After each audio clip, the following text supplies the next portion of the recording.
ఇప్పుడే జీ5 app download చేయండి. చూడండి మీ ఫేవరెట్ టీవీ షోస్ ఎప్పుడైనా ఎక్కడైనా.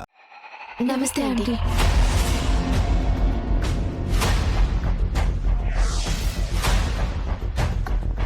మీ అబ్బాయితో మాట్లాడాలి, మాట్లాడొచ్చా? దర్శన్తో వీళ్ళేం మాట్లాడాలి?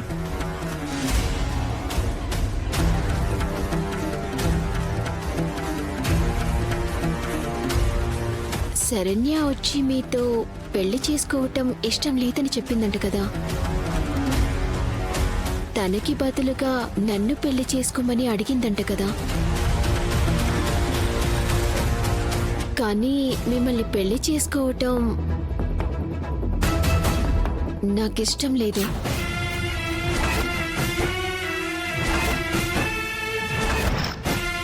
ఏంటి, నీకు కూడా ఇష్టం లేదా? Oh my God. Zee five app download చేసి అన్ని ఎపిసోడ్స్ పూర్తి ఉచితంగా చూడండి.